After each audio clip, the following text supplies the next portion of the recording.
ज्यावेळेस तुम्ही पॅशन म्हणून शेती करताना शेती तुम्हाला बदलते, पण शेती करताना शेती तुम्हाला बदलवते. It teaches you many things. It teaches you to be humble. You are in touch with all the vagaries of nature, be it sun, rain, wind. There is nothing as humbling as farming. तुम्ही जर चपला काढून जर शेतामध्ये पाय ठेवले तर तुम्हाला एक असं ग्राउंडिंग फिलिंग होतं. मी बिंग फार्मर बाय चॉईस हे पहिलं आमचं विजन होता. त्याला टेक्निकल एक्सपर्टीज किंवा एक विजन किंवा त्या गोष्टी कसं म्हणजे नक्की ते कसं तुम्ही घडवून आणलं, how did it start? Farming ही ऑर्गॅनिकच होती ना, मग ऑर्गॅनिक फार्मिंग हे काय वेगळं आहे? शेती करणं म्हणजे शेती नाहीये, ते सायकल चालवण्यासारखं आहे. बरोबर. तुमचा एक पाय शेतीमध्ये पाहिजे आणि एक पाय मार्केटिंग मध्ये पाहिजे, तरच बॅलन्स राहिला आणि तुम्ही पुढे सरकचाल. बरोबर. तुम्ही नुसते एकच करत गेला आणि तुमच्या मालाचा भाव तुम्हाला जर ठरवता नाही आला तर काय उपयोग आहे? सगळ्यात मोठा क्लायमेट चेंजचा जो प्रकार असतो तो फूड सिक्युरिटी. म्हणजे गेल्या पुढच्या 30 वर्षामध्ये फूड सिक्युरिटीला हॅम्पर करणार आहे. जसं आपण आता म्हणतो बिझनेसमॅनचा मुलगा बिझनेसमॅन, डॉक्टरचा मुलगा डॉक्टर, तो झाला की फार त्याला ग्लोरिफाय केलं जातं, रोमॅन्टिसाइज केलं जातं. शेतकऱ्याचा मुलगा शेतकरी होणं ह्याला हे का कूल नाही आहे?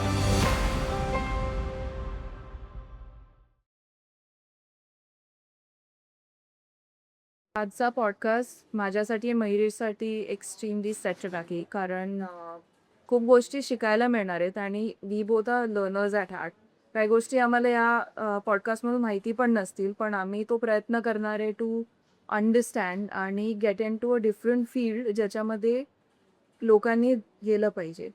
आणि फार्मर्स बाय चॉईस हे तुम्ही पॅकेजिंगवर कुठे मागे वाचलं असेल तर तुम्हाला अंदाज येईल की मी कोणाबद्दल बोलते. त्यांनी एक अशी फील्ड निवडली, त्यांना काही गरज नव्हती त्या फील्डमध्ये जायची, पण ती निवडून त्याच्यामध्ये आपण एक उत्तम पद्धतीची शेती करून त्याचे उत्तम पद्धतीचे प्रॉडक्ट्स कसे मार्केटमध्ये देऊ शकतो आणि त्याच्याबद्दल अवेअरनेस त्यांचा जर तुम्ही इंस्टाग्राम बघितलं तर इतकं ऑथेंटिक, इतकं रिअल, मनाला असं वाटतं की आपण पण याच्यात उतरलं पाहिजे. तुम्हाला कळलंच असेल, मी 2 ब्रदर्सबद्दल बोलते आणि आज आमच्यासोबत सत्यजितजी आले, त्यांनी आम्हाला वेळ दिला आहे.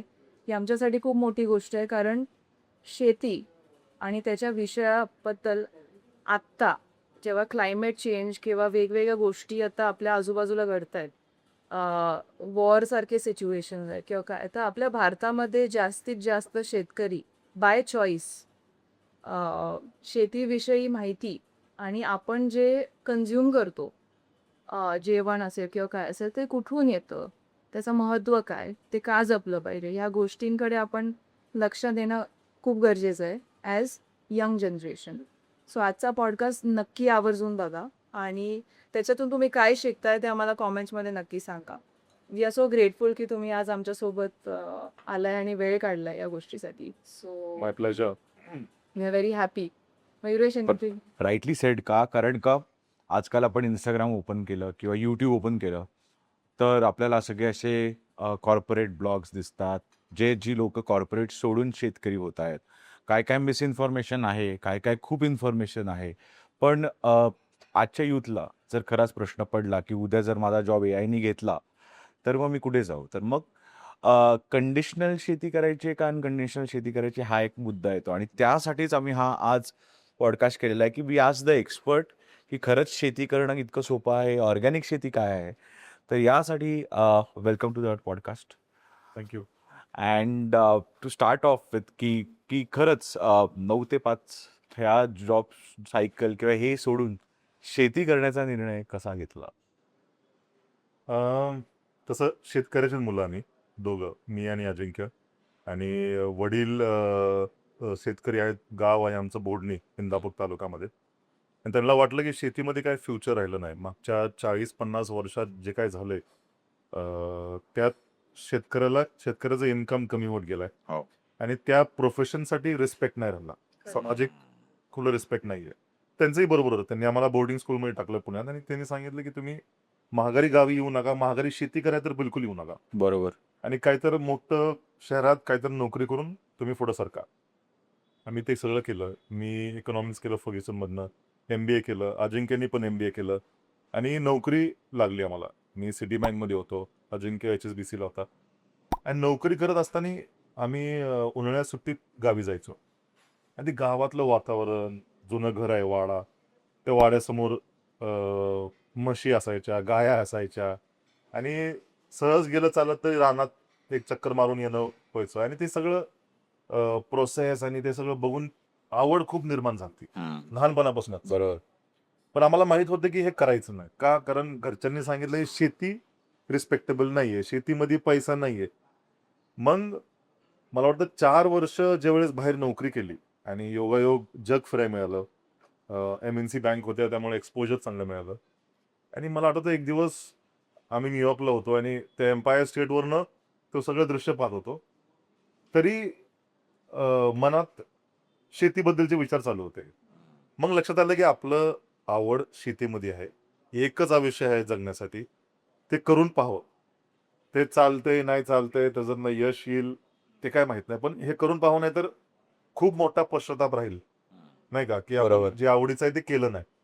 आणि त्यासाठी आम्ही शेती निवडली. मागच्या एक 12-13 वर्षापूर्वी नोकरी सोडली आणि गावी शेती करायला आलो.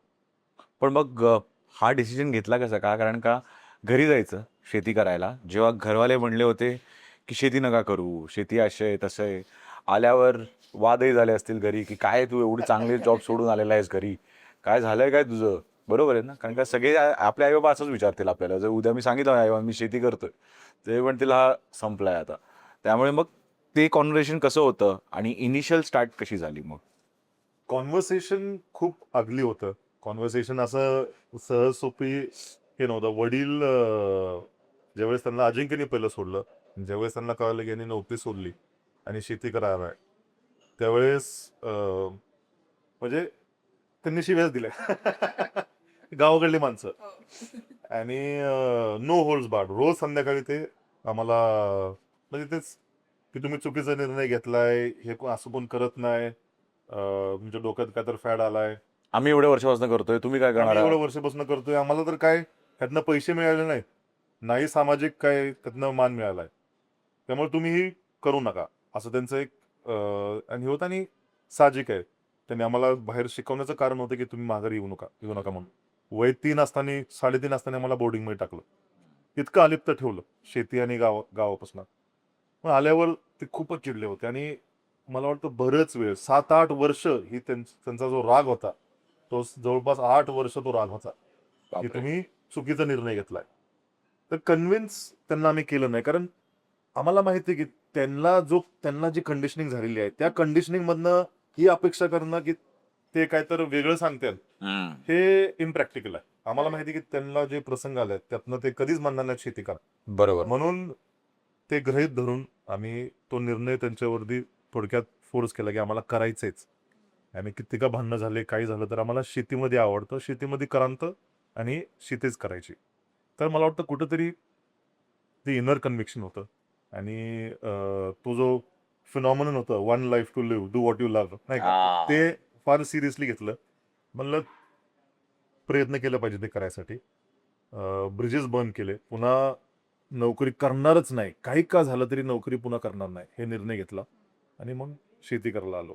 तर मला वाटतं कुठेतरी ते तुझ्या प्रश्नाचं उत्तर म्हणजे कुठेतरी एक ते हे होतं स्ट्रॉंग कन्व्हिक्शन आणि इंटरनल फोर्स होतं की करायचंच, काय का हो.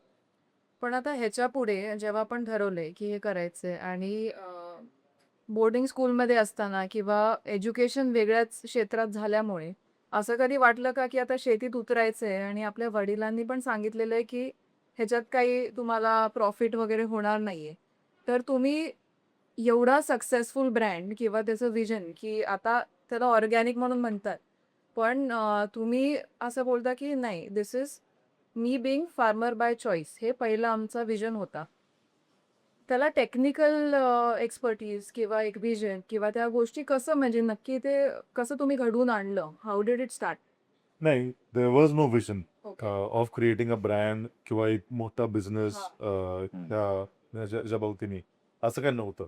म्हणजे तुम्हाला खरं सांगायला गेलं तर असं काही नव्हतं. ज्यावेळेस शेती करायला आलो त्यावेळेस एकच होतं की शेती आपल्याला आवडती कशी शाश्वत करता येईल. त्यातनं पैसा एवढा तरी निघाला पाहिजे की आपलं जी लाईफस्टाईल आहे ते मेंटेन झाली Right. पाहिजे आणि जे खर्च आहे तो निघून गेला पाहिजे. खरं हा साधं गणित होतं. हा. एकदा आम्ही त्यामध्ये शेतामध्ये उतरलो आणि कन्व्हेन्शनल फार्मिंग प्रॅक्टिसेस, ते ज्याला आता आपण सर्वसाधारणतः शेती म्हणतो, ज्यात एकदल पीक आहे, ज्यात बरोबर. केमिकल युजेज आहे, त्यात हायब्रिड सीडचं युजेज आहे, आणि मग तो आलेला माल मार्केटला विकणे खरं किंवा दुसरं थर्ड पार्टीला विकणे, ही प्रोसेस जी आहे, हो हे जवळनं पाहिली. हे जवळनं पाहिल्यावरती लक्षात आलं की ह्यात सस्टेनेबिलिटीच नाहीये. म्हणजे आमच्या रानात आमचा जो गडी आहे, हो जो आमचा सहकारी आहे, मागच्या 40 वर्षापासून काम करतोय, त्यांनी सांगायला सुरुवात केली की 40 वर्षापूर्वी ऊसाचं उत्पादन 90-100 टन एकरी यायचं. आता 30-35 टन एकरी येत. तीच जमीन आहे. हो आणि इनपुट्स म्हणजे ज्याला आपण हे म्हणतो खर्च, तो हम्म. 4 पट झाला. खरं युरिया 1 पोत्यावरनं आता 12, 15, 20 पोत्यावरती गेली. त्याचा खर्चही वाढलाय. आणि पाणी धरण्याची जी क्षमता आहे जमिनीची, ती खालावली. पहिलं 1 विहीर असायची, 10 एकर शेती व्हायची. आता 2 एकरला 1 विहीर लागते, 2 बोर लागतात.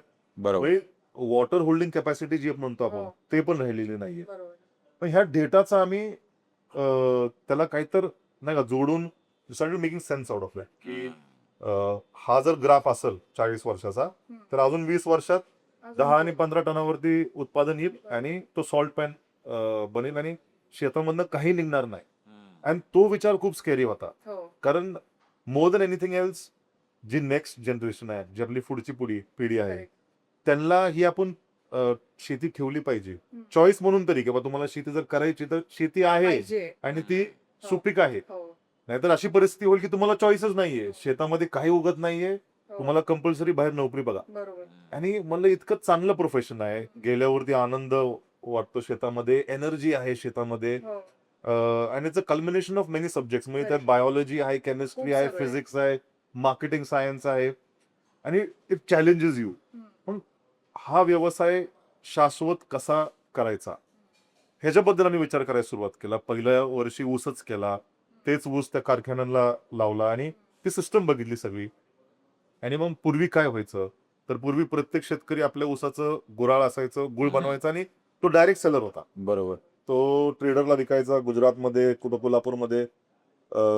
आणि मग वाटलं की आपण अशा प्रकारे शेती केली पाहिजे की जी मातीला पण सुपीक बनवेल, हो जी शाश्वत आहे करेक्ट बायोलॉजिकली, आणि जे आर्थिक पण शाश्वत आहे. एंड प्रोडक्ट महत्वाचं. माझ्या हातामध्ये पाहिजे. हो आणि तो सगळा कोणालाही काही मार्जिन न देता माझ्याकडे पैसा आला पाहिजे. मग तसं एक एक पाऊल उचलत उचलत उचलत तो प्रवास होता, आणि तो प्रवास आहे आतापर्यंत. पण आम्ही प्रत्येक गोष्टीला मॉडिफाय करून, रिअल इनपुट्स घेऊन, मार्केटमधनं काय चॅलेंजेस आहेत त्याला मॉडिफिकेशन करून आम्ही शेती आणि चा जो व्यवसाय आहे आणि जो ब्रँड आहे, तसा आम्ही त्याला पुढे नेत आणला. कुणाचं कॉपी नाही केलं. कुठला फॉरेन बरोबर ब्रँड आहे तो असं करतोय, हो त्याला कॉपी पेस्ट करा, कारण लँडस्केप आपलं खूप वेगळं आहे. Correct. आपली माती, आपलं हो. जमीन, आपले जिओग्राफिकल चॅलेंजेस, आपलं मार्केटिंग चॅलेंजेस, हो. आपले प्रोडक्ट्स, हे सगळं वेगळं आहे, करेक्ट युनिक आहे. हो त्यामुळं आणि ह्यात खूप गोष्टी आहेत. म्हणजे प्रत्येक क्षणाला, प्रत्येक वर्षी आम्ही काय बदललं, कसं केलं, तो प्रवास एक साधारणतः 8-10 वर्षाचा प्रवास आहे.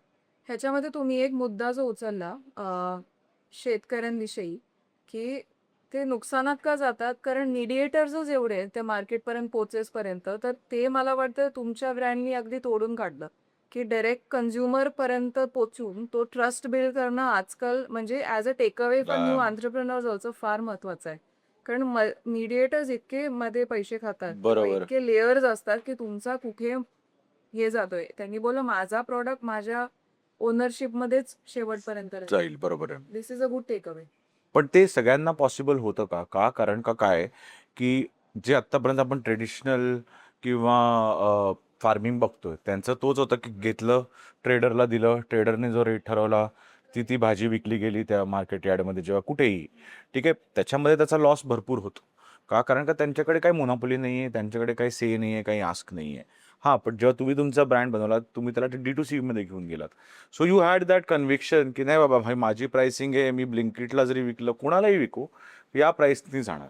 सो यामध्ये कसं डिफरन्शिएट करतात? आणि मला अजून एक प्रश्न याच्यात, की फार्मिंग ही ऑर्गॅनिकच होती ना, मग ऑर्गॅनिक फार्मिंग हे काय वेगळं आहे? तर तुमचा पहिला जो प्रश्न होता की आपण मार्केटिंग केलं, आणि सगळ्यांना जमेल का नाही हे करणं. मला वाटतं सगळ्यांना करण्याची पण आवश्यकता नाहीये. ज्यांना जमेल त्यांनी जरी केलं तरी ज्यांचं बाकीचं माल मार्केटला चाललाय, मार्केटला ऑटोमॅटिक सप्लाय कमी झाल्यामुळे त्यांना दर पण चांगला मिळेल. आणि साधारणतः आता शेतीमध्ये 40% युवा आहेत. अच्छा. सगळे शिकलेले आहेत. ओके. सगळ्यांकडे स्मार्टफोन आहे, सगळ्यांकडे सगळं कॉन्टेंट आहे. बरोबर जगभर जे काय चाललंय बरोबर. त्यातनं ते प्रेरणा घेऊ शकतात, त्यातनं ते लर्निंग घेऊ शकतात आणि D2C वरनं तेच खरेदी करतात. आज गावोगावी मोबाईल Correct. फ्लिपकार्ट आणि अमेझॉन वर येतोय आणि सगळीकडे ते पोहोचले. बरोबर. तर तुम्हाला स्वतःचं ऑनलाईन शॉप करून आणि आज AI आहे. तुम्ही नुसतं प्रॉम्प्ट टाकूस तर तुम्हाला पॅकेजिंग डिझाईन विथ ऑल अगदी. Compliances correct. रेडी येते. हो. प्रिंटिंग करायची, स्वतःचा ब्रँड निर्माण करून ऑनलाईन विकायला काहीच हरकत नाहीये. प्रत्येकाची इंडिव्हिज्युअल स्टोरी ओरिजिनली जरी टाकली की मी ह्या गावाचा शेतकरी आहे, माझं कुटुंब असं आहे, तुम्ही स्टोरी सांगितली, तुम्ही एक कनेक्शन डेव्हलप केलंय आणि तुमच्या भागात युनिक काय आहे त्याचा तुम्ही पदार्थ बनवलं आणि ते पदार्थ जरी तुम्ही पॅकेज करून विकलं तरी स्कोप जबरदस्त आहे. हो, सगळ्यांना बरोबर. करण्याची आवश्यकता नाही. नाहीये. ज्यांना जमल त्यांनी जरी केलं तरी बाकीच्यांचं माल जो मार्केटमध्ये जातोय त्याला ऑटोमॅटिकली भाव मिळेल. खरं तर that is the answer to your first question. Secondly, सगळी शेती जैविकच होती. मग आता हे नवीन कॉन्सेप्ट काय जैविक शेतीचा? सगळी शेती जैविक होती कधी? 1960s 1960च्या अगोदर. ग्रीन रेव्होल्युशन इंडिया ज्यावेळेस झालं त्यावेळेस हायब्रिड सीड्स आणि पेट्रोलियम फर्टिलायझर्स ज्यात युरिया, फॉस्फेट्स, बाकी सगळ्या गोष्टी येतात, ह्याचं इंट्रोडक्शन झालं. ह्याचं प्रायमरी कारण होतं की त्यांना आउटपुट वाढवायचं होतं आणि त्यावेळेस तुटवडा होता थोडा. वर्ल्ड वॉर टूच्या आधी कुठंही केमिकल फार्मिंग नव्हतं. सगळं शाश्वत, सगळं सेंद्रिय शेतीच होती. वर्ल्ड वॉर टू मध्ये जे काय वॉर इन्फ्रास्ट्रक्चर उभं राहिलं जगभर आणि स्पेशली युरोपमध्ये टू मॅन्युफॅक्चर ॲम्युनिशन, बॉम्ब्स आणि या सगळ्या प्रकारात, वर्ल्ड वॉर टू संपल्यावरती ते सगळं इन्फ्रास्ट्रक्चर वेकेंट होतं. मग त्याचं करायचं काय? तर त्यांनी तेच फॅक्टरीज नायट्रोजन बेस्ड फर्टिलायझर्स तयार करायला सुरुवात केली आणि ज्या देशांमध्ये कधीच वापर केला जात नव्हता, चायना असो, इंडिया असो, साऊथ ईस्ट एशिया असो, तिथं प्रमोट केलं की तुमचं उत्पादन वाढेल. विच इज ट्रू, उत्पादन वाढलं, पण त्याची किंमत किती भरावी लागली ते आज 40-50 वर्षानंतर कळते की जी सेंद्रिय कर्ब होता जमिनीमध्ये ते नायट्रोजन फर्टिलायझर ऍसिडिक असतात, त्यांनी ते सगळं खराब आणि ते सगळं उडवून टाकला. आणि ह्या प्रकारची शेती जी आहे केमिकल बेस्ड फार्मिंग, ह्याच्यामध्ये आपण पुन्हा जमिनीत काय टाकत नाही. जी काही सुपीकता आहे मागच्या हजारो वर्ष, 100 वर्षाची, ती आपण उडवतो. मग 30-40-50 वर्षानंतर आज शेतकऱ्याची परिस्थिती अशी आहे की त्यांच्या रानात उत्पादन कमी कमी होत चाललंय. त्यांचं इनपुट्स डबल होतात तरी उत्पादन कमी होत चाललंय. हा सगळा जो मुवमेंट आहे केमिकल बेस्ड फार्मिंगचा, हा आला 1960s मध्ये. 1960च्या नंतर हे सगळं इंडियामध्ये पसरलं आणि त्यावेळेस हे जादू होतं.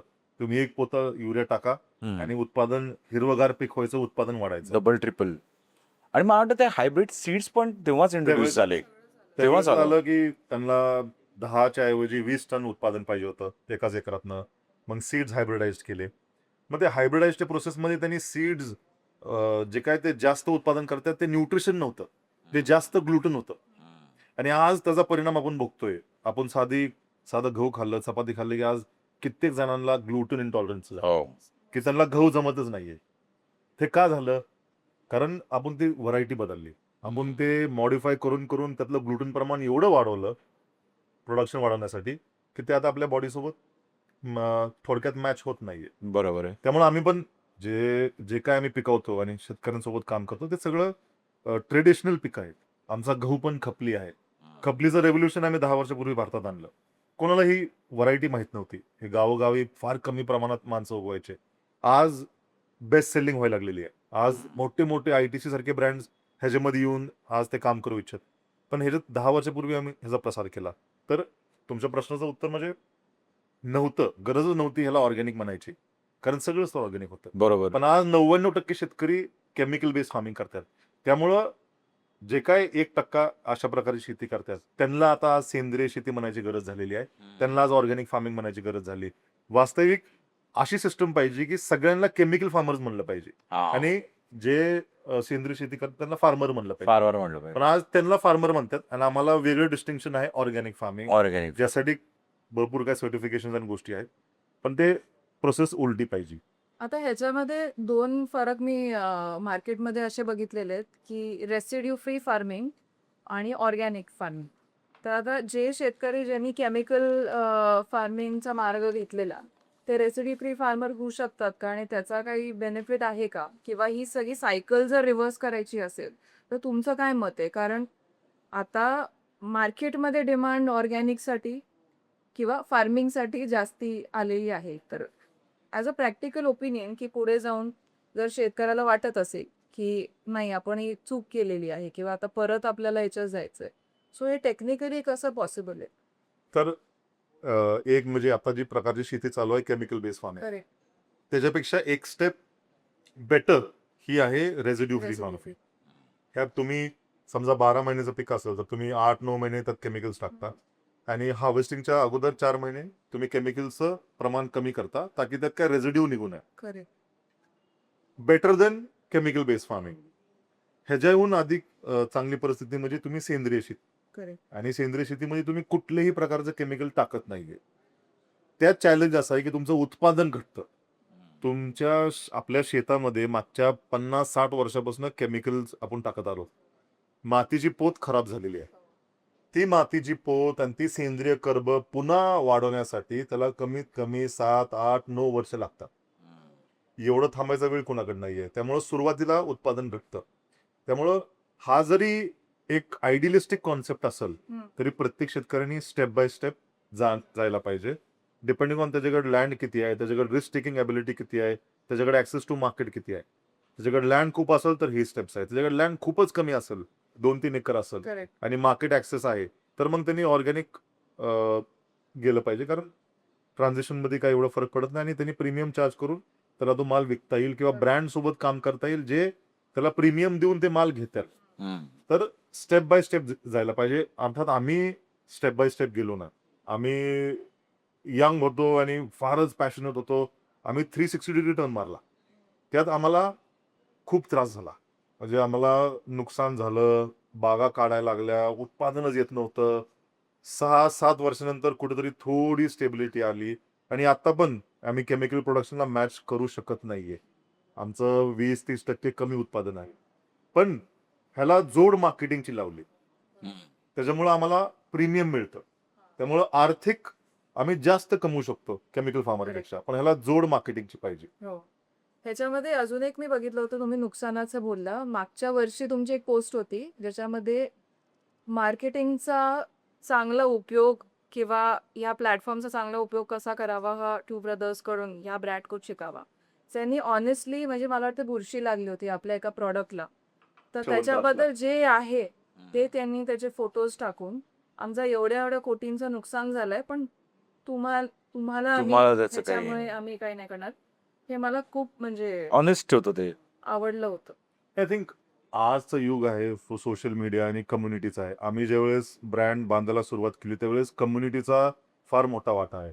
आम्ही 10 वर्षापासून एक फार्मर्स मार्केट करतो बँड्रामध्ये. कविता मुकी चालवतात. एकदम विजनरी लेडी आहेत. ऑर्गॅनिक स्पेसमध्ये त्यांनी खूप चांगलं काम केलं मागच्या 20-22 वर्षापासून.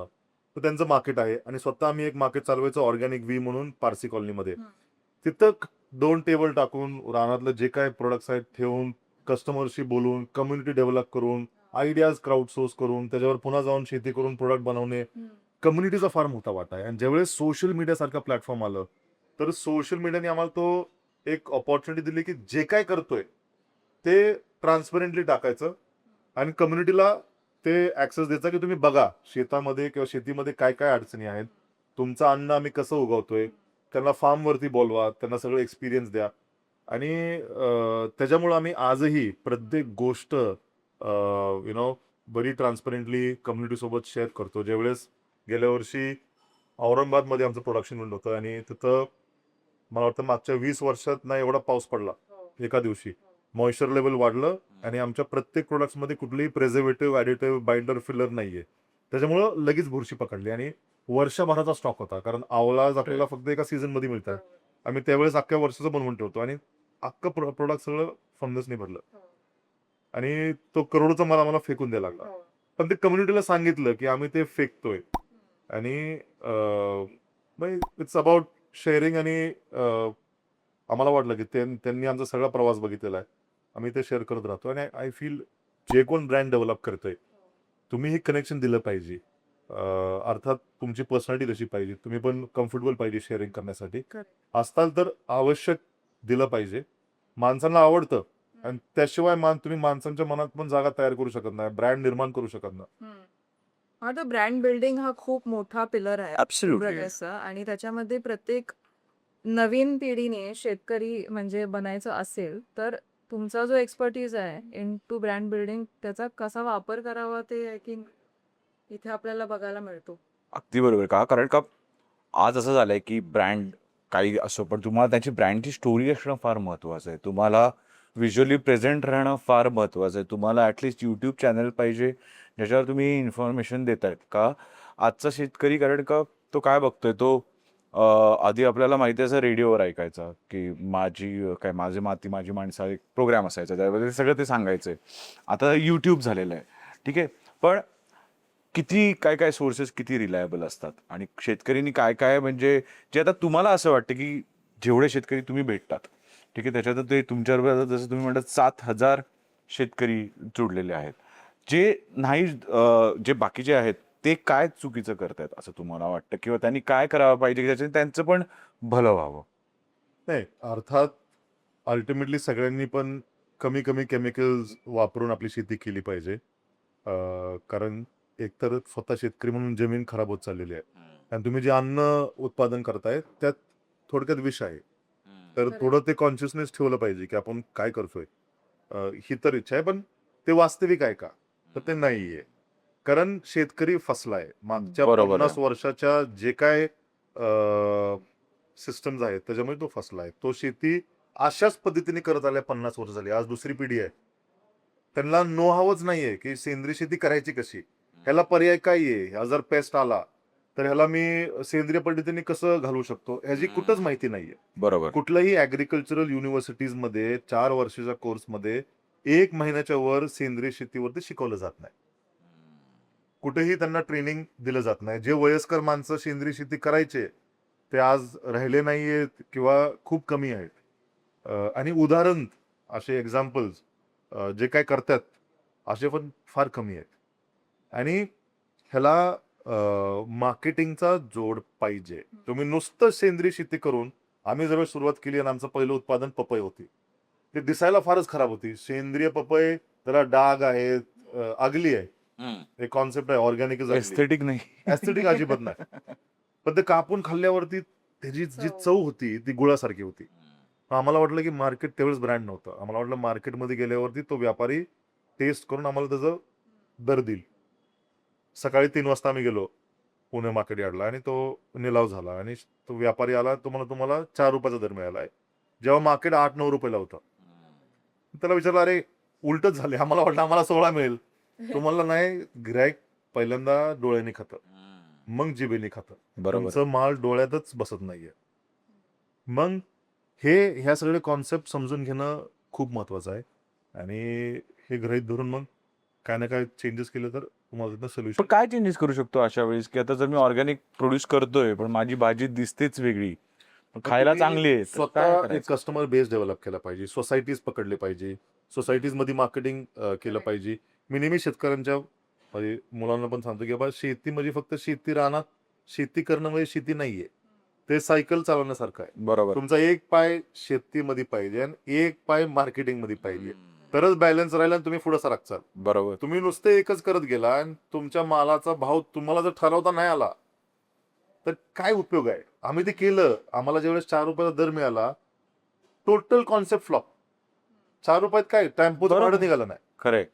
मग अजिंक्यजण माझं चर्चा झाली की बाबा असं जर असेल आणि आपण एवढ्या मेहनतीने जर नाही का शेती करतोय आणि जर भावच नसणार तर हे आर्थिक दृष्टिकोनाने शाश्वत नाहीये. मग ह्याला शाश्वत कसं बनवायचं. मग स्वतःचं नाव असलं पाहिजे. स्वतःचं एक प्लॅटफॉर्म असलं पाहिजे. मग ब्रँडचं कॉन्सेप्ट आला. दोघांनी MBA केलं होतं. दोघांनी फिलिप कॉटलर शिकले होते. फूड पिझ्झा मार्केटिंग शिकले होते. पण ब्रँड निर्माण करायचा विचार त्यावेळेस आला ज्यावेळेस अडचणी मार्केटमध्ये आल्या. तोपर्यंत ब्रँड करावं असा कधी विचार नव्हता. पण आता भारतीय ग्राहक खरंच जागरूक आहे का या गोष्टीबद्दल? कारण आपण हा एक ब्रँड झाला, पण आता मार्केटमध्ये बघितलं तर ब्लिंकिट किंवा जे गोष्टी आलेल्या आहेत आपल्याकडे, तर त्याच्या आपण एक पटदिशी ऑर्डर करतो. एक बनाना दिसला तो ऑर्डर करतो किंवा एक ऍपल दिसलं की ऑर्डर करतो की चला एक 5 मिनिटात येतंय आणि मग ते मागून खाऊन घेतो. आणि त्याचं ऑर्गॅनिक सेक्शन्स पण असतात. हो, त्याची organic प्राइस जास्ती असते. section असतं, त्याची प्राइस जास्ती असते. तर त्याचं तुम्हाला काय वाटतं की ऍज अ कंझ्युमर ते किती ट्रेंड फॉलो करतात आणि किती जागरूक आहेत आणि त्यांनी काय केलं पाहिजे या गोष्टींकडे? आणि अजून एक फक्त याला ऍडिशनल एक प्रश्न आहे की जर एखादा मी भाजीपाला काही मागवलंय फळभाजी घरी कुठूनही, ते खरंच ऑर्गॅनिक आहे का हे याला काही चेक करू शकतो का मी ऍज अ कन्झ्युमर? तर ग्राहक जागरूक आहे. त्याच्याशिवाय आमच्यासारखे ब्रँड्स असतील, अजून आमच्यासारखे 100 ब्रँड्स छोटे छोटे आहेत भारतभर, त्यांना चांगला प्रतिसाद मिळाला नसता. आज कोविड नंतर प्रत्येक जणांचं स्पेंडिंग हेल्थवरती, अवेअरनेस हेल्थवरती खूप वाढले. बरोबर. आणि ऍक्सेस जर असेल चांगल्या अन्नाला तर ते प्रिफर करतात. अर्थात तुम्ही नाही का, तुम्ही ते टिकवलं पाहिजे. त्याचं खाल्ल्यावर तुम्हाला तो फरक जाणवला पाहिजे कस्टमरला. नुसतं नावासाठी आणि ऍस्थेटिकसाठी सेंद्रिय म्हणून उपयोग नाहीये. आणि दुसरं काही पद्धत आहे का ओळखण्यासाठी की तो खरोखर सेंद्रिय पद्धतीने उगवलाय का ते केमिकल पद्धतीने उगवलाय? तर अशी कुठली पद्धत नाहीये, पण एक रॉ ऑब्झर्वेशन आहेत. हे प्रत्येक वेळेस खरं ठरू शकत नाहीत. पण जेवढं अगली फळ असतं किंवा भाजीपाला असतो तो सर्वसाधारणप्रमाणे सेंद्रिय पद्धतीने उगवला जातो. जो लईच चकचकीत आहे आणि जो एकसारखा साईज आहे खोटा वाटतो आणि दिसायला, तो बऱ्यापैकी काही ना काही विडीसाइड्स, काही ना काही फंगिसाइड्स वापरून तो उगवला गेलेला आहे. कारण त्याला कुठेही इन्फ्लेमेशन आहे, कुठेही स्पॉट नाहीये. पण जसं मी म्हटलं, this might not apply to everything. सगळ्याच गोष्टीत हे अप्लाय होईल असं नाहीये. तर बाकीच्या गोष्टी आहेत. मग तुम्ही लॅब टेस्ट, जर तो ब्रँड तुम्हाला लॅब रिपोर्ट देत असेल, थर्ड पार्टी कुठलं सर्टिफिकेशन असेल, जसं आमचा आता portfolio glyphosate free residue certified आहे फ्रॉम द डिटॉक्स प्रोजेक्ट. ही युएसची संस्था आहे. ते येऊन रॅन्डम सॅम्पलिंग करून त्यात ग्लायफोसेटचं प्रमाण आहे का. ग्लायफोसेट ही तणनाशकामध्ये असतो. सगळ्यात फेमस तणनाशक जे आहे ते राऊंड अप म्हणून आहे. ते जगातली सर्वात मोठी केमिकल कंपनी ओन करते, मॉन्सॅन्टो. आता ते बऱ्यापैकी सगळे शेतकरी वापरतात, पण त्यात जो घटक आहे ग्लायफोसेट हा जमिनीत जाऊन हा पिकांमध्ये येऊन तुमच्या फूड आणि तुमच्या बॉडीमध्ये येतो आणि it is link to many chronic illnesses. मग ते थर्ड पार्टी एक सर्टिफाय करते, ते घेणं आहे. तुम्हाला ऑर्गॅनिक सर्टिफिकेशन घेणं आहे, तुम्हाला लॅब टेस्ट करणं आहे. ह्या सगळ्या गोष्टी जर तुम्ही केल्या आणि ते प्रोव्हाइड केल्या ग्राहकाला, तर त्याचा विश्वास बसायला सुरुवात होते. केमिकल्स इन फार्मिंग हे रिसेंट कॉन्सेप्ट आहे बऱ्यापैकी. मला एक सांगा की जसं आपण आता म्हणतो की बिझनेसमॅनचा मुलगा बिझनेसमॅन, डॉक्टरचा मुलगा डॉक्टर, तो झाला की फार त्याला ग्लोरिफाय केलं जातं, रोमॅन्टिसाइज केलं जातं. शेतकऱ्याचा मुलगा शेतकरी होणं ह्याला हे का कूल नाही आहे आज, किंवा का त्याला असं ग्लोरिफाय नाही केलं जाते? का तो तर लोकांची पोटं भरतो यार. म्हणजे तो सगळ्यात I think it's a God job. हे सगळं खरं आहे. हा, पण समाजात माणसाला किंमत तो किती पैसे कमवतो याच्यावर ठरते. मागच्या 50 वर्षाआधी शेतकरी सगळ्यात जास्त पैसे कमवायचा. म्हणजे ह्याचं रिफ्लेक्शन काय, तर तुम्ही जनरली समाजात जर विचारलं आपल्या मागच्या पिढीला, तर ते म्हणायचे की मुलगी जर असेल एखाद्याची तर पहिलं प्राधान्य शेतकऱ्याला, मग दुसरा बिझनेसमॅन आणि तिसरा सर्व्हिसवाला असेल. कारण त्यावेळेस सर्व्हिसवाले किती कमवायचे? बरोबर, सगळ्यात जास्त शेतकरी कमवायचा. मागच्या 50 वर्षात बी it systemic changes, B it काय जे काय चेंजेस झाल्यात, शेतीमधनं उत्पादन आणि उत्पन्न फार कमी येते. हार्डली त्याचा खर्च निघतोय. बरोबर. आणि काल परवासारखं जर वादळ आलं आणि अनैसर्गिक काय झालं तर ते 4 वर्षाचं प्रॉफिट एका झटक्यात गेलं. बरोबर आहे. तर त्यात इन्कम जास्त नसल्यामुळं त्याला किंमत कमी आहे समाजात. हे साधं गणित आहे. बाकी तो अन्न पुरवतोय, तो अन्न उगवतोय, तर जगाचा पोशिंदा आहे. ह्या सगळ्या गोष्टी इमोशनल आहेत. पण किंमत ठरती माणसाची, तो किती पैसे कमवतो. आणि ते इट इज समथिंग, ते आपण बदलू शकत नाही. ते समाजाचं बघण्याची एक ती पद्धतच आहे. तर शेतकऱ्याला जर इज्जत द्यायची असेल तर त्याला 2 रुपये कसे कमवता येतील जास्त तिथं काम केलं पाहिजे. ती आपण बदलू शकत नाही, समाजाचा जो लेन्स आहे, पण त्याला नाही का शाश्वत आणि उत्पादन आणि उत्पन्न कसं जास्त कमवता येईल हे बघितलं पाहिजे.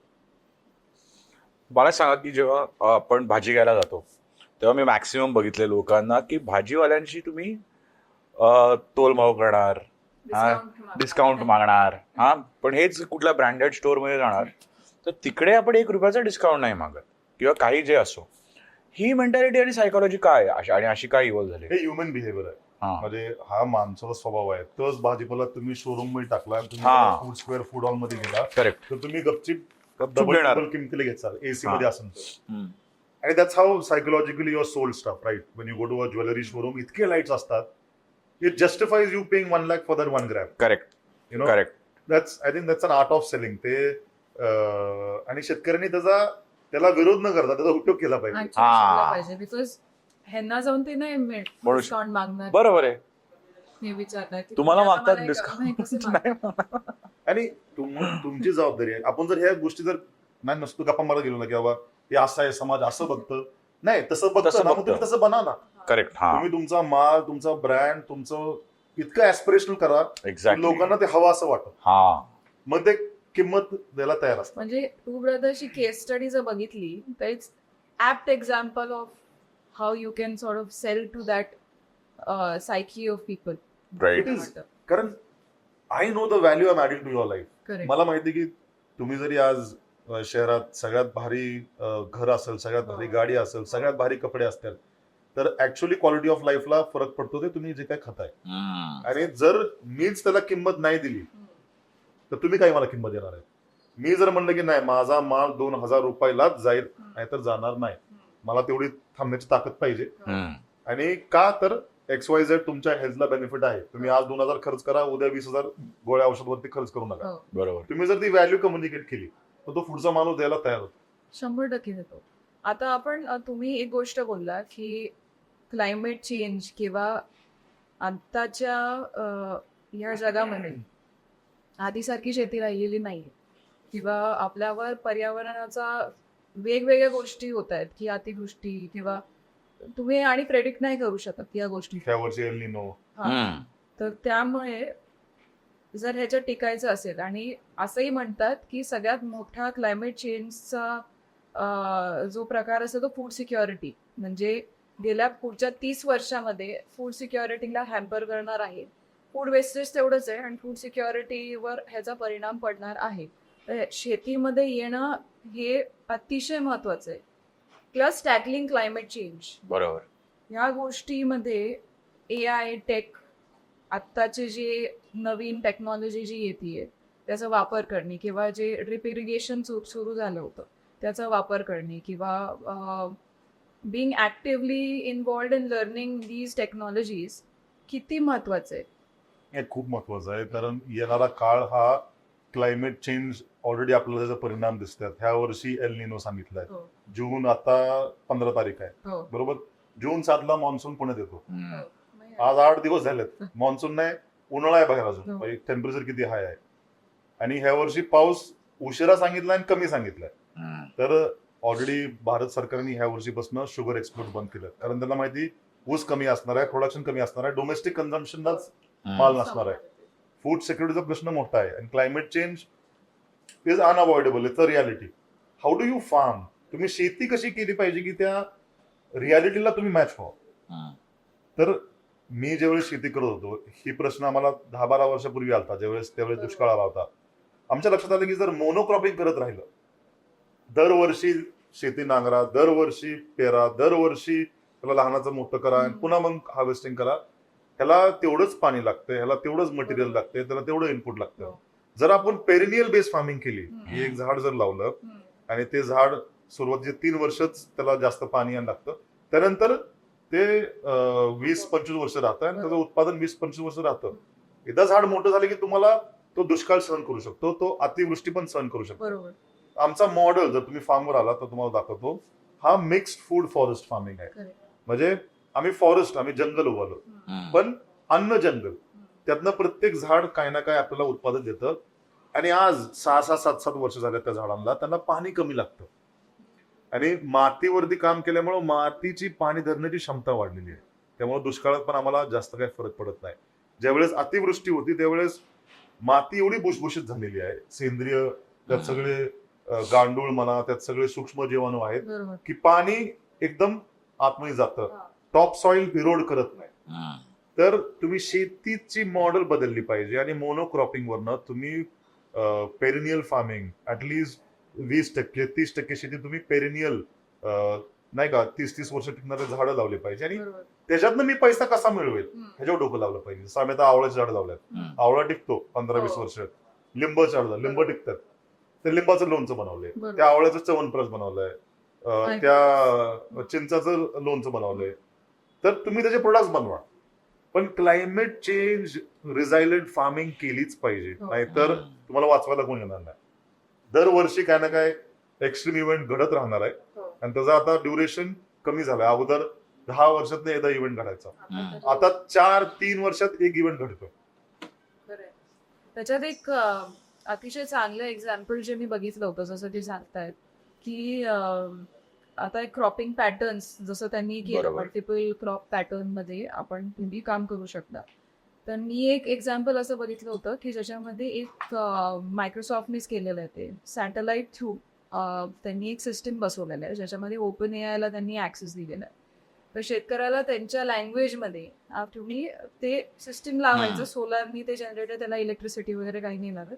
तुमचं जे शेती आहे त्याला ते अख्खं मॅप करतं आणि ते मॅप करून तुमच्या शेतीवर इथं एवढं पाणी जास्ती आहे, इथे असं वाटतंय की तुमचं क्रॉप खराब झालेला आहे बहुतेक, बरोबर. इथे असं असं आहे, ते लाईव्ह तुम्हाला सारखं सांगत राहतं.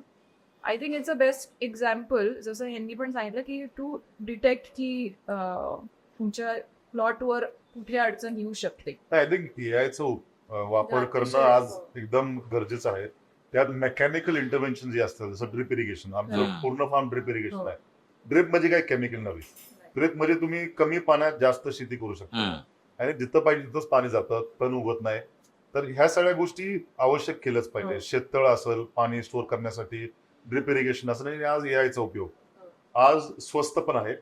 आणि तुम्हाला तुमच्या पर्सनलाइज्ड फीडबॅक देतं की तुमच्या, जसं तुम्ही म्हटलं, रानात कुठं पाणी कमी आहे, आज वेदर कसं असणार आहे, ह्या सगळी माहितीचं तुम्हाला त्याचं सेन्स बनवून देतं. करेक्ट. ते अनालिसिस करून देतं की तुम्ही बरोबर. काय ऍक्शन घेतली पाहिजे. तर आवश्यक ह्या तंत्रज्ञानाचा उपयोग केलाच पाहिजे. मला काय वाटतं की याच्यातून ऑर्गॅनिक फार्मिंगला अजून मोटिवेशन मिळेल. कारण ज्या गोष्टींची भीती असते की नाही मला आता पेस्टिसाइड टाकूनच हे क्रॉप जगणार आहे, तो अख्खा तो माइंडसेटच निघतो ना. बरोबर आहे. यांनी जसं म्हणा पेरेनियल फार्मिंग अँड दिस, त्याचा कॉम्बिनेशन जर टाकला. Exactly. I think it's a combination of modern tech and traditional tech. Exactly. हे जे फूड फॉरेस्ट सिस्टम आहे, पेरिनियल फार्मिंग आहे, हे ट्रेडिशनल टेक आहे. हे पण टेक्नॉलॉजीज आहे, एक्सेप्ट त्याला कुठलं टेक्नॉलॉजी. आणि मॉडर्न टेक जे आहे, which is electronic and information tech, ह्याचा उपयोग करूनच तुम्ही त्यातनं मार्ग काढला पाहिजे. म्हणजे it will make your farm so resilient, बरोबर, की जास्तीत जास्त लोकांनी याचा वापर केला पाहिजे, जसं ते म्हणतात. पण मला एक सांगा की याचा खर्च किती येऊ शकतो का? कारण का आता जर सपोज मी 100% कंडिशनल फार्मरच होणार आहे, की म्हणजे माझं काहीच नाही चाललं तर मग मी फार्मिंग करणार आहे, अशातला आहे मी. तर मग मला एखादी जागा घ्यावी लागेल, मग मला त्यासाठी जे तुम्ही म्हणतात AI टेक वगैरे, फॉर एक्झाम्पल उद्या मी माझा जॉब सोडलं, सगळं सोडलं बिझनेस, आणि मी शेती करायला लागलो, आणि मग त्याच्यामध्ये मी आणि डीपीने आम्ही एक ब्लॉग बनवला एव्हरीडेचा, की काय काय करू शकतो as a farmer, which can be a nice knowledge series. So where do I start, how do I start? तुम्हाला जर शेती करायची असेल तर हौशीसाठी करायची, पॅशन म्हणून करायची, का तुम्हाला त्यातनं आर्थिक उत्पादन काढायचंय, उत्पन्न काढायचंय, हे दोन फरक आहेत. जर तुम्हाला पॅशन म्हणून करायचंय तर उत्तम, नाही का, त्यातनं काय तुम्हाला प्रेशर नाही, पैसा यावा. So you have to answer that question, की तुम्हाला पैशासाठी करायची का तुम्हाला दोन्ही पॅशनसाठी करायची. तर खूप ब्युटिफुल कॉन्सेप्ट आहेत. पर्माकल्चर म्हणून एक कॉन्सेप्ट आहे, परमनंट ऍग्रिकल्चर, मंडला सिस्टम, त्यात डिझाईन फिलॉसॉफी वापरलेली आहे. त्यात क्रॉप ट्रेडिशनल जे काय पद्धती आहेत ते वापरलं गेलेलं आहे. आणि it is a way of living. ज्यावेळेस तुम्ही पॅशन म्हणून शेती करताना शेती तुम्हाला बदलते. शेती ही तुम्ही शेतीला बदलवता ते वेगळं आहे, पण शेती करताना शेती तुम्हाला बदलवते. It teaches you many things. It teaches you to be humble. You are in touch with all the vagaries of nature, be it sun, rain, wind. There is nothing as humbling as farming. तुम्ही बरोबर जर आहे. चपला काढून जर शेतामध्ये पाय ठेवले तर तुम्हाला एक असं ग्राउंडिंग फिलिंग होतं एक्झॅक्टली. की कुठल्याही जगात कुठल्याही स्पाला जावा तुम्हाला होणार नाही. नाही. तर शेती ही तुम्हाला पॅशनसाठी केली तर ती तुम्हाला बदलवते. It is a spiritual journey farming. You will become a better version of yourself. How you use that version for what you use it is your this thing. आर्थिक त्यातनं काहीतरी निघालं पाहिजे आणि त्यात माझं नाही का रोजची रोटी चालली पाहिजे. बरोबर. तर थोडा अभ्यास करून केलं पाहिजे. तुम्ही कुठल्या परिसरात शेती करताय, तिथं नैसर्गिक काय चांगलं येतं. मी नेहमी सांगतो की तुमच्या आजोबांकडे बघा, ते काय उगवायचे, ते अशाच गोष्टी उगवायचे जे हजारो साली ते उगवत आलेले आहेत. बरोबर त्यांचे आहे. आजोबा उगवायचे आणि त्यांचे वडील आणि त्यांचे वडील. त्या नैसर्गिक तुमच्या भागात चांगल्या पद्धतीने उगणाऱ्या गोष्टी आहेत. त्याला जास्त पाणी लागत नाही, त्याला जास्त केअर लागत नाही, त्याला जास्त कीटक येत नाहीत.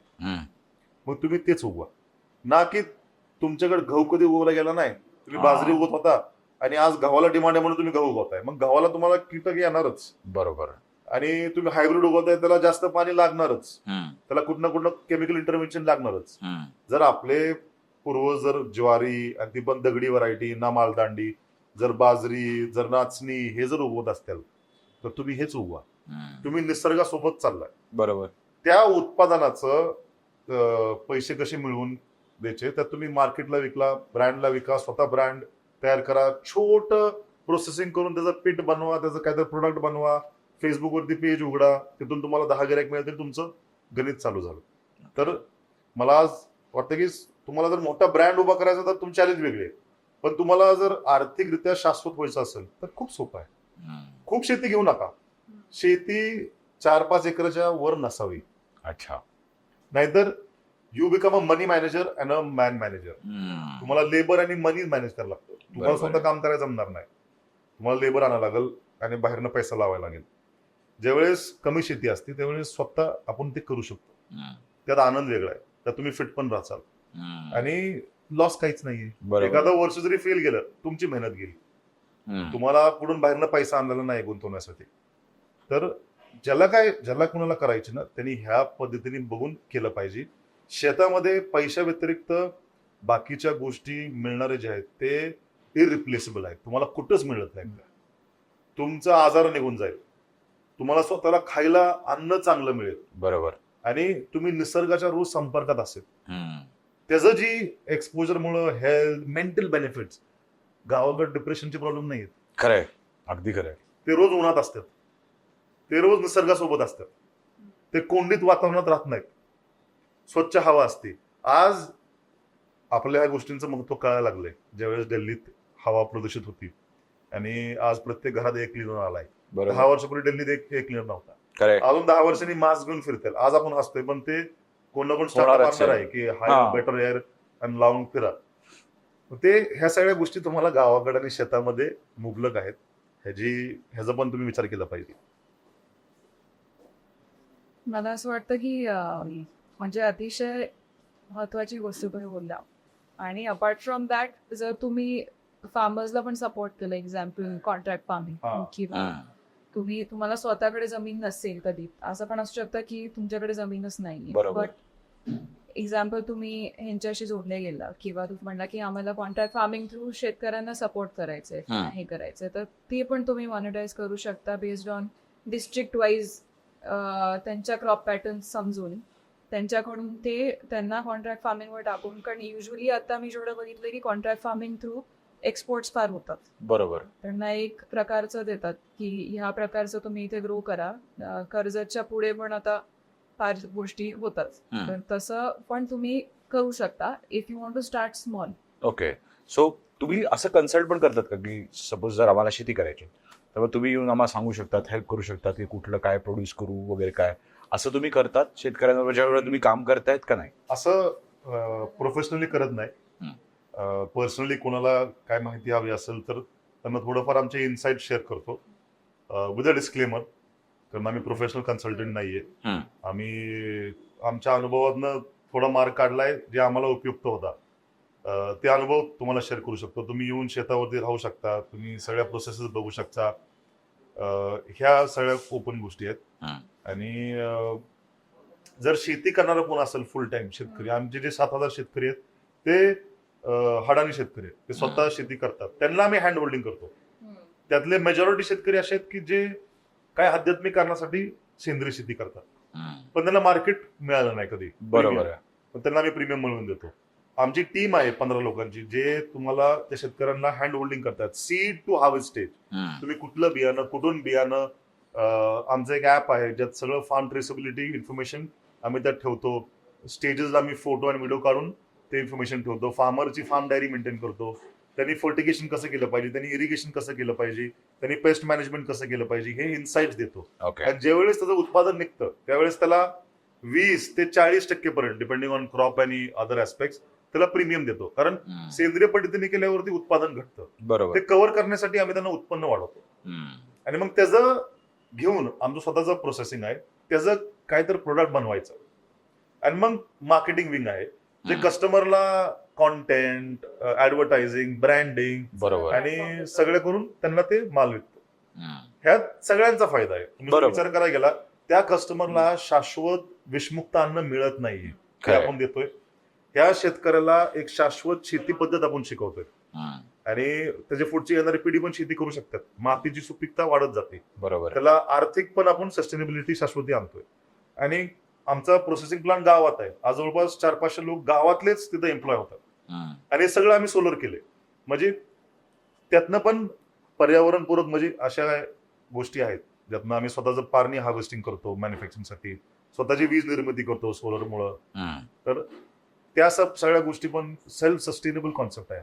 राईट. तुम्ही कशावर अवलंबून नाही, तुम्ही बरोबर. निसर्गावर जास्त अवलंबून नाही, तुम्ही सरकारवरती अवलंबून नाही, सरकारच्या कुठल्या स्कीमा आम्ही घेत नाही त्याच्यावर अवलंबून नाही. वीज तुम्ही स्वतः निर्माण करताय, पाणी स्वतः निर्माण करताय, एक मार्केट प्लेस पण स्वतः निर्माण करताय. सो आता मला राऊंड ऑफ करायला ही गोष्ट, तुम्हाला काय वाटतं की what will be the future of farming आणि टू ब्रदर्सचं vision apart from the franchise and the brand that they have created? I think future of farming will be,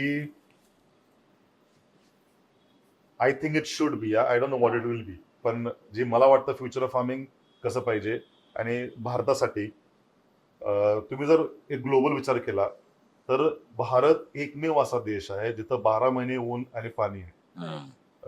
आणि 50% अधिक लोक शेतीवर अवलंबून आहेत. मोर हँड्स ऑन फार्म.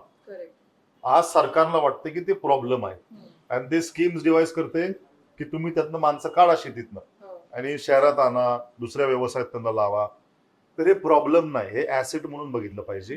कारण आज भारत एकमेव देश आहे जो सेंद्रिय शेती करू शकतो. कारण सेंद्रिय शेतीला कमी मशिनरी, जास्त हात लागतात आणि स्मॉल लँड होल्डिंग लागते, जी आपली बाय डिझाईन आहे. बरोबर. 2-3 एकराचं ऍव्हरेज लँड होल्डिंग आहे.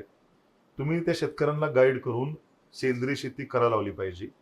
आणि जगभर सेंद्रिय शेतीची मागणी आहे. आज अमेरिका, युरोप सेंद्रिय शेती करू शकत नाही कारण 3% लोक शेती करतात. बरोबर. त्यांचं ऍव्हरेज लँड होल्डिंग 5,000 एकर आहे. त्यांना मशिनरी, मोनोक्रॉपिंग, केमिकल शिवाय पर्यायच नाहीये. You can be the bowl or the basket of good food for the entire world, जी आपण मागच्या 20-30 वर्षात आयटी साठी झालो.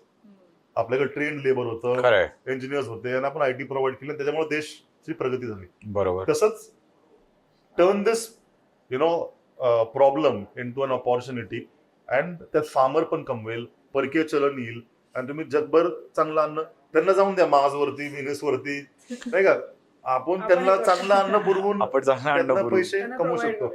एक्झॅक्टली. आणि दुसरं, फ्युचर ऑफ टू ब्रदर्स हे कॉन्सेप्ट असं सुरू झालता की आमची काही अपेक्षा नव्हती, विजन नव्हतं की मोठा ब्रँड निर्माण व्हावं, मोठं व्यवसाय निर्माण व्हावं. आम्ही गेलतो मागं का, कारण शेतीमध्ये पाय ठेवल्यावरती आनंद वाटतो, शेती करायला मजा येते. त्यातनं मग एक प्रॉब्लेमला सोल्युशन देत देत देत देत आज हा ब्रँड निर्माण झालाय. जसं मी तुम्हाला सांगितलं, एका बाजूला शेतकरी आहेत, एका बाजूला कस्टमर आहे आणि एका बाजूला आमच्यासोबत काम करणारे सगळे कलिग्स आहेत. आम्ही मागं बँकेत नोकरी केली होती, तिथलं वातावरण आम्हाला आवडलं नाही. तर आमची इच्छा आहे की ही जी 7,000 शेतकरी आहेत हे 7 लाख, हे 70 लाख, हे 7 कोटीपर्यंत आम्ही कशी घेऊ शकतो? कारण त्यांना फायदा होतोय. Correct. हे जे ग्राहक आहेत, आज 5-6 लाख ग्राहक आहेत, हे 50 लाख, 5 करोड ग्राहकांना मी विषमुक्त अन्न कसं देऊ शकतो? ज्याने की त्यांचा खर्च औषध गोळ्यांवर, त्यांची लाईफस्टाईल, खरंय. क्वालिटी ऑफ हेल्थ चांगलं होईल. आणि हे जे काय आज 500-600 लोक आमच्या सोबत काम करतात, IITचे लोक आहेत, काय IIMचे लोक आहेत, काय गावात आमच्या सहकारी आहेत जे काम करतात, ह्यांना आम्ही एक कंड्युसिव्ह एन्व्हायरमेंट तयार केले ज्यात त्यांचा प्रोफेशनल आणि पर्सनल विकास होऊ शकतो. तर सिम्पल ऑब्जेक्टिव्ह आहे की ही तिन्ही सर्कल वाढले पाहिजे. खूप इम्पॉर्टंट गोष्टीवर आपण राऊंड अप केलेला आहे. कारण जर आपण हे जास्ती करत राहिलो तर जसं त्यांनी बोलले इंडियाचा जो विजन आहे बरोबर. तो काही वर्षातच पुढे होऊ शकतो. And this is the right example. आणि ॲट द राईट टाइम, कारण का it's high time. High Right time time नाही. High time. So, absolutely. I feel की आज खूप शिकलो आम्ही आणि थँक्यू फॉर दी ऑपॉर्च्युनिटी की आम्हाला पॉडकास्ट घेता आला. तुम्हाला काही फीडबॅक आहे ह्याच्याबद्दल? नाही मी तुम्हाला भेटले सांगितलं की मला आनंद वाटला की पुण्यात कोणतरी असा प्लॅटफॉर्म तयार करून ऑन्टरप्रेन्युअर्सला आणून त्यांचे अनुभव लोकांसोबत शेअर करतात. खास करून जे काही यंगस्टर्स आहेत त्यांच्यासोबत शेअर करतात. असे इनिशिएटिव्ह कमी आहेत. त्यामुळे तुमच्या या इनिशिएटिव्हला all the best. Thank you so much. तुम्हालाही काही प्रश्न असतील तर डेफिनेटली तुम्ही कमेंट करू शकतात. We can get them answered by sir. आणि त्यांच्या वेबसाईट लिंक आणि आपण सगळं टाकू याच्यामध्ये, so that you can go and check it out. आणि तुम्हाला पण शेतीमध्ये काही इंटरेस्ट असेल तर डू लेट अस नो आणि आपण त्याप्रमाणे हे पुढे घेऊन जाऊ.